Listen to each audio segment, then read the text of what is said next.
సభ అధ్యక్షులకు, ఇక్కడి పెద్దలకు, మీడియా మిత్రులకు, నా తోటి మిత్రులకు అందరికీ నమస్కారం, పాదాభివందనం. అన్న, నా పేరు గిరీష్ దారామోని. నాకు అంత పెద్దగా ఎక్స్పీరియన్స్ లేదు మాట్లాడడానికి, బట్ ఈ సంఘటన విషయంలో నన్ను మాట్లాడమన్నారు. సో నా కంప్లీట్ ఎక్స్పీరియన్స్ నేను షేర్ చేస్తా. ఫస్ట్ ఆడపిల్ల పుట్టిందన్న, ఫ్యామిలీ 90% కాంప్రమైజ్ కావాలా బేటా అని నేర్పుతారు. ఆ పిల్లని లాడ్ల పెంచిండ్రు. లాడ్ల పెంచినాక ఇట్లా అయింది అని తెలిసిన తర్వాత పోరాడదామని అనుకుంటే, కాదు బిడ్డ, మనం జర కాంప్రమైజ్ కావాలా, నీకు తెలియదు, ఇంటి పరువు రచ్చ ఏమంటారు బయటికి ఇడవద్దు అని చెప్పి కాంప్రమైజ్. మార్చిలో ఒక కామన్ దోస్తులది ఒక చిన్న షాప్ ఓపెనింగ్ అవుతుంది సార్. అయినప్పుడు అక్కడ బండి భగీరథ్ అనే వ్యక్తి ఆ వీడియోలు ఫోటోలు చూసి నేను ఎంజాయ్ చేసిన అని చూపిస్తే, కామన్ ఫ్రెండ్స్ ద్వారా తెలిస్తే భావోద్వేగానికి గురై, నానా ఇక ఇది ఇప్పుడు ఇట్లయితే రేపు పెళ్ళైనాక ఈ ఫోటోలు చూపించి మళ్ళీ నన్ను బ్లాక్మెయిల్ చేస్తే ఇప్పుడు నాకు కొట్లాడే పరిస్థితి ఉంది, అప్పుడు నాకేముంటుంది అని చెప్పి మానసిక క్షోభపడి తల్లిదండ్రులను ఒప్పించి ఇవాళ న్యాయమైన పోరాటానికి, ధర్మం దూరం మాట అన్న, ధర్మం చాలా దూరం మాట, అట్లీస్ట్ న్యాయ పోరాటం కొరకు అడుగులేస్తున్న ఆ బిడ్డ వీర నార్యా కాదా నేను మిమ్మల్ని అడుగుతున్నా. ఆ పిల్ల తీసుకున్న సంకల్పం ఎఫ్ఐఆర్ దాకా తీసుకొని పోయిందన్న. ఎఫ్ఐఆర్ దాకా తీసుకొని పోతే ఒక పెద్ద మెలో డ్రామా జరిగింది, అది అందరు మనం మాట్లాడినాం. ఎఫ్ఐఆర్ దగ్గర ఏం జరిగింది అదంతా జర మనం పక్కకు పోతే 2 రోజుల నుంచి అనుకుంటా 48 గంటల నుంచి మీరు అందరు సాక్షులు, అడ్డగోలుగా పెళ్ళిళ్ళ ఫోటోలు ఎవరన్నా ఇప్పుడు నేను మీరు దిగుతా కూడా మనని ఇక అది అంటారు కదా, ఎల్జీబీటీ అనేది అంటారు కదా సార్, దాంతో కూడా లింక్ పెట్టేటట్టున్నారు. ఇప్పుడు పెళ్ళిలో పోయి ఎవరితోనన్న ఫోటోలు దిగుతా కూడా అగో లింక్ అంట. నేను వేస్తున్న 2-3 ప్రశ్నలు. 6:30 గంటలకు అలా తల్లిదండ్రుల కారు పోలీస్ స్టేషన్ పోయింది కదా, ఫుటేజ్లు అయితే అన్నీ ఉంటాయి కదా, అన్నీ దొరుకుతాయి కదా. 8 గంటలకు ఎఫ్ఐఆర్ రిజిస్టర్ అయినట్టు వీళ్ళు ఎఫ్ఐఆర్ రిజిస్టర్ చేసిండ్రు. ఎవరైతే బండి భగీరథ్ వాళ్ళు ఇచ్చిన కంప్లైంట్ ఏదైతే ఉందో అది 5 గంటలకే రిజిస్టర్ అయిందంట. ఇప్పుడు నేను కొన్ని లీగల్ క్వశ్చన్లు అడుగుతున్నా. ఏందని అంటే, 5 గంటలకు మీరు కరీంనగర్లో హనీ ట్రాప్ చేసిండ్రు అని చెప్పి అలా ఫ్యామిలీని బట్టబయలు చేసేసిండ్రు. ఒక సినారియో తీసుకొచ్చిర్రు లీగల్గా. ఏంటంటే అప్పటికి కంప్లైంట్ పెట్టలే కాబట్టి మేము ఐడెంటిటీ డిస్క్లోజ్ చేసినాము అని చెప్పిండ్రు. అయితే ఈ పైసలు కరీంనగర్లో ట్రాన్స్ఫర్ చేసిరా, హైదరాబాద్లో ట్రాన్స్ఫర్ చేసిరా? మళ్ళీ కరీంనగర్లో ట్రాన్స్ఫర్ చేయకపోతే హైదరాబాద్లో చేస్తే కరీంనగర్ జ్యూరిస్డిక్షన్ ఉన్నదా? 0 ఎఫ్ఐఆర్ అని మాట్లాడతారు, మళ్ళీ ఎఫ్ఐఆర్ నెంబర్ అయితే వచ్చింది సార్. ఇది ఫస్ట్ పాయింట్. సెకండ్ పాయింట్, చాలా క్రూషియల్ పాయింట్ ఏంటంటే, ఆయన సోషల్ మీడియాలో సర్క్యులేట్ చేసుకున్న వాస్తవాలు ఈ ఎడ్డోళ్ళు అనాలా, అడ్డమైన వాళ్ళు అనాలా, అవులగాలు అనాలా, అదేదో సామెత అంటారు అన్న, ఏటగాడు ఎడ్డోడు అయితేనంట గడ్డిలకేనేమో చూపిస్తుందట పులి. జర నేను ఇక మీరు అర్థం చేసుకోరు, ఫిల్ ఇన్ ద బ్లాంక్స్. గిసుంటి వాళ్ళకి ఇక ఏం చెప్పాలా అంటున్నా. ఇవాళ ఇక్కడ కూర్చున్న మీడియా పెద్దలు మాట్లాడలే, ఇవాళ ఆయన బాంచన్ బతుకులకు పైసలు తినే ఆ కార్యకర్తలు కూడా మాట్లాడలే. ఆయన స్వయంగా సంతకం చేసిండు బండి భగీరథ్, ఏమనని, హనీ ట్రాప్ జరిగింది, ఎక్స్టార్షన్ జరిగింది అనని. మళ్ళీ ఆనాడు నువ్వు ఎందుకు కంప్లైంట్ ఇవ్వలే, అది ఏ రోజు జరిగింది అని చెప్పి మాట్లాడితే ఎవరి దగ్గర సమాధానం ఉండదన్న? సమాధానం ఉంటుంది. ఏం తెలుసా? 50,000 అడిగేది ఏదో అడిగితే 5 లక్షలు అడుగుతాడు, 50 లక్షలు అడుగుతాడు. 5 కోట్లు అడిగినోడు 50,000కే ఎందుకు కాంప్రమైజ్ అయ్యిందని ఎప్పుడన్నా క్వశ్చన్ వచ్చింది అన్న మీ అందరికీ? ఎందుకు వచ్చింది అని అంటే, 50,000 రూపాయలు, ఒకటి 20,000 రూపాయలు, ఒకటి 30,000 రూపాయలు, ఈ 2 సెగ్మెంట్లలో అంటే 2 కేటగిరీలలో ట్రాన్స్ఫర్ అవుతాయి. మనం దోస్తులం ట్రాన్స్ఫర్ చేసుకోమా అన్న అవసరం ఉన్నప్పుడు? వితిన్ సెకండ్స్లా, వితిన్ మినిట్స్లా మళ్ళీ 50,000 ట్రాన్స్ఫర్ అవుతాయి. స్క్రీన్ షాట్లు బయట పెడదామా అన్న? నేను చట్టబద్ధంగా ఉంటా, నా పెంపకం చట్టబద్ధంగా జరిగింది కాబట్టి నేను స్క్రీన్ షాట్లు తీసుకురాలి. పాస్కో గైడ్లైన్స్కి ప్రకారంగా నేను కట్టుబడి ఉన్నా. ఇప్పుడు ఇది కూడా క్లియర్ అయిపోయింది. తర్వాత ఏమైపోయింది? అబ్స్కాండింగ్లోకి వెళ్ళిపోయింది. మీరు డాట్స్ కనెక్ట్ చేసుకుంటారండి. తప్పే చేయనప్పుడు తప్పించుకొని తిరుగుడు ఎందుకు అని అనేది ఒక పెద్ద క్వశ్చనా కాదా? కరెక్టా కాదా? ఇది పెద్ద క్వశ్చన్. ఇక దాని తర్వాత పప్పులు ఉడుకుతలేవని చెప్పి మీడియా గట్టిగా అయిందని చెప్పి జెన్ జీ దీన్ని నోడప్ చేసిందన్న. జెన్ జీ ప్రభుత్వాలు మార్చింది మనం అందరం చూసినాం. ఇవాళ ఈ ఎపిసోడ్ని యావత్ తెలంగాణల దక్షిణాన యావత్ దేశాన ఇన్ఫ్యాక్ట్ చెప్తున్నా జెన్ జీ ఓనప్ చేసింది. మీరు కమెంట్లు చూడండి ఒకసారి. ఇప్పటిదాకా పెద్ద మనుషులు అందరు మాట్లాడినరు, అడ్డగోలుగా అలా వీడియోలు అలా కుటుంబ సభ్యులు పెట్టేసి నేనే ఒకళ్ళకి ఫోన్ చేసిన వాళ్ళ పేరు కూడా రాముడితోనే వస్తుంది. ఇగో ఇదే దురదృష్టం. ఇక్కడ వాళ్ళ పేరు అక్కడ కూడా వస్తుంది. వచ్చింది అరే సోషల్ మీడియాలో వచ్చినాయి పెట్టాయి. మళ్ళీ నాకు కూడా సోషల్ మీడియాలో మస్తు దొరుకుతాయి సార్. పెట్టాలా నా పెంపకం అడ్డం వచ్చింది, జర ఆగిపోయినా గంతే. అర్ధగంటలో నేను ఫోన్ చేస్తా. ఇవాళ దగ్గర నాకు తెలిసి 72 గంటలు అయింది, నాకు ఫోన్ రాలే. నేనేమనన్నా, నువ్వు నరేటివ్ నడిపించుకుంటే నడిపించుకోరా భయ్, నీకు ఏ ఇష్టము నాకు బి ఇష్టము, నువ్వు నడిపించుకో. బట్ నేనేమంటున్నా, నువ్వు చట్టబద్ధంగా నడుపు కదా, నడిపేది ఉంటేదన్నా. అది కాదు, నడిపిండ్రు. ఇప్పుడు కీలకమైన అంశానికి వద్దామన్న. చాలా పెద్ద సందిగ్ధం ఉంది కదా మీ అందరికీ. చిల్లర కొడుకులు నేను సార్, మీరు అందరు పూజ్యులు పెద్దలు, జర నా లాంగ్వేజ్ కంట్రోల్ అవ్వడు కష్టం, ఎందుకంటే బాధని దగ్గరికేం చూసిన.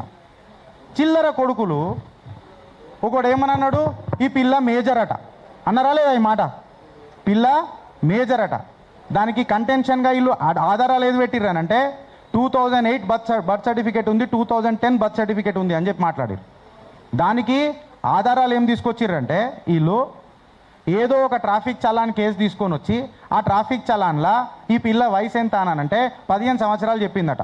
ఇది ఎప్పుడు బుక్ అయింది చలాను? 2021లో బుక్ అయింది. అంటే 2021లో ఈ పిల్ల 15 సంవత్సరాలు ఉంటే 2026లో 21 సంవత్సరాలు కదా. వీళ్ళు అయ్యలు మస్తు లెక్కలు చెప్పిర్రు అనిపించింది నాకు. లెక్కలు మస్తు చెప్పి అయ్యలు మస్తు నేర్పించిర్రు లెక్కలు అని చెప్పిన. ఈ లెక్కలలో తిక్కలు ఉన్నాయి. ఎందుకు చెప్పాలా అన్న? ట్రాఫిక్ చాలానప్పుడు ఎవడన్నా బర్త్ సర్టిఫికేట్ చూసిండా అన్న? ట్రాఫిక్ చాలానప్పుడు ఎవడన్నా మెట్రికులేషన్ సర్టిఫికేట్ చూసిండా అన్న? ట్రాఫిక్ చాలానప్పుడు నీ ఏజ్ ఎట్లా నిర్ధారించింది అనేది ఒక క్లారిటీ వచ్చిందా అన్న? నువ్వు మామూలుగా నిలబడ్డప్పుడు పోలీసు వాళ్ళు అడిగినప్పుడు చిన్న పసికూనలు భయపడరా? ఏమైంది అని అంటే, ఎంత నీ వయసు అంటే 15 అని చెప్పి రాసేసి అయిపోయింది. దాన్ని పట్టుకొని వీళ్ళు వేస్తారు. ఇంకా ఇలా సక్కదనాలు చూడుర్రి. It was a mutual consent అంట. అరే అవులాగా, నేను అందుకే అన్న ఏటగాడు ఎడ్డోడు అయితే ఏమో మళ్ళీ గడిలకేనేమో అని అన్న పూలి. ఎందుకని అంటున్నా అంటే, ఇది పాక్సోరా మైనర్రా. ఇప్పుడు ఇంకొకటి చూడుర్రి క్రూషల్. ఆ న్యూస్ ఛానల్ పేరు కూడా చెప్పొచ్చు కదా సార్? చెప్పొచ్చా? మగధా న్యూస్ డైరెక్ట్ చెప్తున్నా నేను. లక్ష్మి గారు మీకే అండి. డంకేపే చోట్ సవాల్ ఇసురుతున్నాడు గిరీష్ దారాముని. 2008 నుంచి 2010 మేజర్ లెక్కలు వస్తాయా మీకు? జర్నలిజం ఇన్ని రోజుల నుంచి చేస్తున్నారు కదా, లెక్కలు వస్తాయా? 2008 తీసుకున్నా 2010 తీసుకున్నా మైనరే కదా. ఇలా మాటలలో మనువడ ఇది కరెక్టేనా? నువ్వు 2008 తీసుకున్నా మైనరే, 2010 తీసుకున్నా మైనరే. ఇప్పుడు వీళ్ళు ఏం మాట్లాడతారండి? ఫేక్ సర్టిఫికేట్ అని మాట్లాడతారు. ఒక ఫ్యాక్ట్ ఏంటంటే, ఈ మిస్ మ్యాచ్ అయిన డేట్ కోసం కరెక్షన్ పెట్టిరు సార్. కరెక్షను జూన్ 2025లోనే పెట్టిరు సార్. పోలీసు వాళ్ళు సెక్షన్లు మార్చిండ్రంటే, పోలీసు వాళ్ళకి ఎంత ఒత్తిడి వేసిర్రో ప్రత్యక్ష సాక్షి ఆ రోజు సంధ్యాకాలం సూర్యుడే సాక్ష్యం, ఇంకెవరు కాదు సార్. సంధ్యాకాలం ఆ రోజు మే 8 అనుకుంటా, ఆ రోజు సూర్యుడే సాక్ష్యం. వాళ్ళు ఏ రకంగా ప్రెషర్లకు అనుభవించిర్రు అనేది నాకు తెలుసు. బాధితులతో మాట్లాడుతున్నప్పుడు స్టేట్మెంట్ రికార్డ్ చేస్తారు కదా సార్. స్టేట్మెంట్ రికార్డ్ చేస్తున్నప్పుడు ఒక 17 సంవత్సరాల బాలిక ధైర్యం చేసుకొని మాట్లాడుతున్నప్పుడు ఆమెను డిస్టర్బ్ చేస్తారా సార్ ఎవరన్నా? 10 నిమిషాలకు ఒకటి ఫోన్ చేస్తాడు, 5 నిమిషాలకు. అంటే ఒత్తిడి మీదికైనా ఎంత ఉందని అనేది చూడండి. ఇప్పటిదాకా పృథ్వన్న మాట్లాడింది, పెద్దలు మాట్లాడింది అబ్సల్యూట్లీ కరెక్ట్. ఏదో ఒక పవర్ ఆఫ్ ఇన్ఫ్లుయెన్స్ చేస్తుంది. చేసినా లేదా? క్లియర్ చేసిన. పాక్సో ఎందుకు పడ్డది అని అంటే, వీళ్ళు ఆనాడు ఇప్పుడు ఫర్ ఎగ్జాంపుల్ వాళ్ళ అమ్మగారు పోయి కంప్లైంట్ ఇచ్చింది, పెద్దలు పూజలు అందరు కూర్చొని ఉన్నారు. అన్న ఇచ్చింది ఫైనల్ ఇన్స్పెక్షన్ రిపోర్టా లేకపోతే ఫస్ట్ ఇన్ఫర్మేషన్ రిపోర్టా? ఎఫ్ఐఆర్కి ఫస్ట్ ఇన్ఫర్మేషన్ రిపోర్ట్. ఇది గట్ట రాయాలని చెప్పి కంప్లైంట్ చేంజ్ చేయమంటారు. అంటే ఒత్తిడి.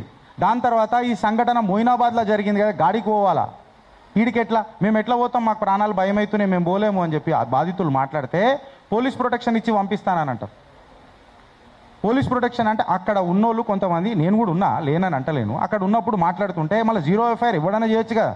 What is this non sense అని చెప్పి మేము మాట్లాడితే అప్పుడు మేము చేస్తాం. 12:45 6 గంటల నుంచి 12:45 అక్నాలెడ్జ్మెంట్ దొరికింది సార్, ఎఫ్ఐఆర్ దొరకలే. మళ్ళీ తెల్లారి 10:30 11 ఎఫ్ఐఆర్ దొరికింది. దాని తర్వాత స్టేట్మెంట్ రికార్డ్ అయింది, బెయిలబుల్ సెక్షన్స్ వచ్చినాయి. దాని తర్వాత మీరందరు సాక్షులు అయినరు, నాన్ బెయిలబుల్ సెక్షన్లు వచ్చినాయి. ఇవాళ దాని తర్వాత మనుషులు పరారులు అయిపోయారు. అదేందో ఈ గేట్ కార్డ్కి వస్తుంటే కూడా గేట్ కార్డ్ అని ఒక ఫోటో కనిపించింది. అదే అంటారుగా, సౌమిని సాంప్రదాయని సుప్పిని చొక్కమైన సొంటిని ఇలా మనం చూసినాం. దాని తర్వాత టైం ఉంది కదా నాకు 2 నిమిషాలు. దాని తర్వాత ప్రధానమంత్రి వచ్చిండు.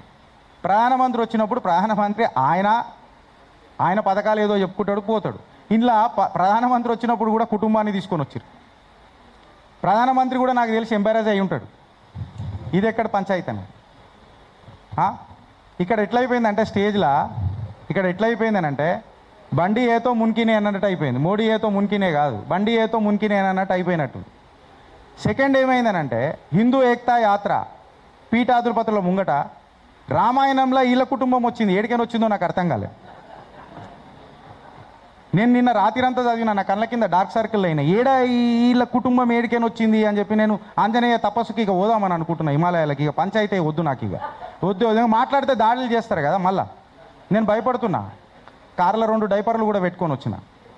సో భయం అవుతుంది నాకు, నిజంగానే అవుతుంది. సో నేనేమంటున్నా అంటే బ్రదర్, ఇంతగానం ఎందుకు నువ్వు జవాబు ఎందుకు ఇవ్వవు? నువ్వెందుకు ముంగడికి తీసుకురావు? నువ్వెందుకు సబ్మిషన్గా రావు? దాడి అని అనేది వర్కౌట్ అవుతుందా ప్రతిసారి అని అనేది ఒక పెద్ద క్వశ్చన్ సార్. ఇవాళ last but not the least బాధతో అని చెప్తున్నా సార్. ఇవాళ బాధ్యత అయి మాట్లాడుతున్నది. ఇవాళ ఈ గలమై మాట్లాడుతున్నది ఈ స్టేజ్ మీదకి. మీరందరూ దీన్ని ఓనప్ చేసిర్రు. ఒకడు ఫోన్ చేసి, ఫోన్ కాదు ఆడు వీడియోలు పెడతాడు, బండి భగీరథ్ ఎవరు కొడుకో తెలుసా అని అంటాడు. అరే ఇప్పటిదాకా వీడియోలు పెట్టారు, బండి భగీరథ్ గారు ఎవరు కొడుకు తెలుసా మీకు అని అంటారు. అరే ఎందుకు చెప్పాలి కవని?